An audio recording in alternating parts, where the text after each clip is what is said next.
Hello everybody, my name is Connor Allman and today we're going to talk about the different kinds of tourists.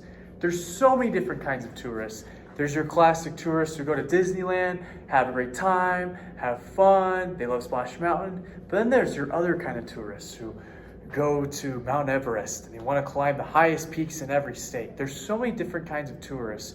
How can we group them? Today in class we're going to talk about Cohen's model, which was developed in 1972. That group tourists based on the places they are drawn to and the experiences they are seeking. All right, so as a class, we're gonna draw Cohen's model. So there's two ends of the spectrum. There is curiosity. So these are tourists who are more curious, who are going for that more exotic experience that pushes their limits. And then on the right, we have security. And this is the side of tourists that are maybe insecure about going to Bolivia, Guatemala, or really exploring. Those are the kinds of tourists who love Disneyland. And so we're gonna identify the four different types of tourists in Cohen's model. First, we have the drifters.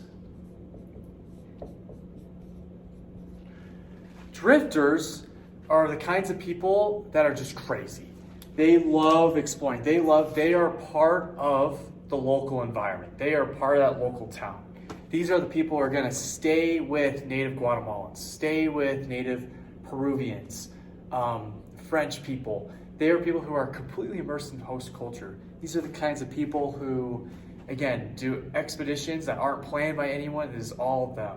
And they are interacting with the locals as much as possible. They go to the local markets. They use the local transportation. They don't use any tourism infrastructure. Next, we have explorers.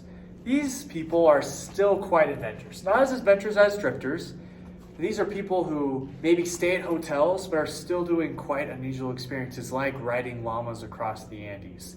These are people who, again, are willing to push the limits. They travel for educational purposes, for mental or physical well-being, for religious enlightenment. These people, again, are more insecure than drifters, but still want that unique experience. Next, we have individual mass tourists. These are people who have some control over their itinerary, but they're not planning their entire trip on their own, such as explorers or drifters. So these are people who are traveling to Las Vegas, who are maybe traveling to the Grand Canyon. Something that's a little different, but still familiar and a secure place to visit. These are people who are looking to relax, to recreate, to get away from the cold. And the classic example is someone who is from Rhode Island, who is going for a warm, fun experience that's still unique and American to Las Vegas.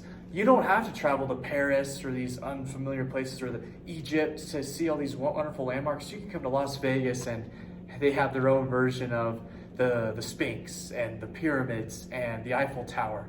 These are, again, people who rely a lot on tourism infrastructure for their experience. Lastly, we have organized mass tourists. These are the tourists that are most concerned about security and being familiar with the place or destination they are visiting. These are people who take cruises, who go to all-inclusive resorts. These are people who let them plan the whole trip for them.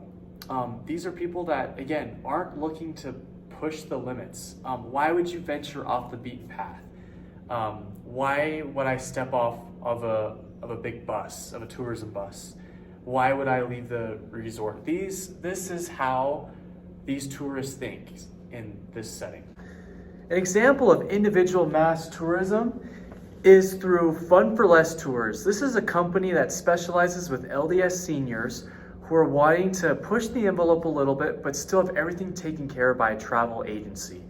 They pride themselves in offering prices to travel to places like Jerusalem, to France, to places that, again, don't seem possible to go to. It may seem daunting to plan for, but they plan everything, and they've had connections established with locals for the last 20 years. So Fun for Less Tours is an example of individual mass tourism.